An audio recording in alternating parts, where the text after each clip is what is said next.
Faslun ari ieu eta hiji fasal. Wa min syurutis sholati sareng eta tetep tina sawarehna pirang-pirang syarat salat at-thaharatu ari suci anin najasati tina pirang-pirang najis fil badani dina badana wasaubi sareng dina bajuna wal makani sareng dina tempatna wal mahmulillah sareng dina barang anu dibawana.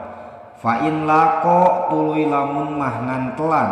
hu ka itu si jalma naon najisun najis aw laqo atawa ngantelan itu najis siabahu kana bajuna itu si jalma aw mahmulahu atawa kana barang anu dibawa ku itu si jalma batolatah batal naon salatuhu salatna itu si jalma illa ayul kia angin yen ngalungkeun itu si jalma hu kana itu najis halan dina pada harita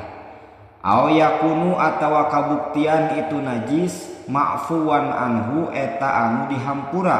kadami jurhihi seperti getih raheutna itu si jalma wa yajibu sareng wajib naon izalatun najisin ngilangkeun najis lam yu'fa anhu anu teu dihampura bi izalatil aini ku ngilangkeun najis ainiyah min ta'min tina rasana walaunin sareng rupana warihin sareng ambeuna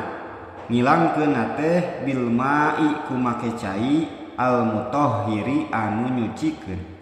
wal hukmiyati sareng ku ngilangkeun najis hukmiyah nyaeta najis anu teu ngabogaan rasa rupa jeung ambe bijar yil ma'i ku ngocorkeun cai alaiha kana itu hukmiyah wal kalbiyati sareng ku ngilangkeun najis kalbiyah nyaeta najis anjing jeung celeng bigos liha ku cara ngumbahna itu kalbiyah sabaan kalawan 7 balikan ihdahuna anu ari salah sahiji tina itu sab'an mamzujatun eta anu dicampuran biturabi ku taneuh wal muzilatu sareng ari ngilangkeun lil aini kana zatna najis wa in ta'addadat sok sanajan bing bilangan itu muzilah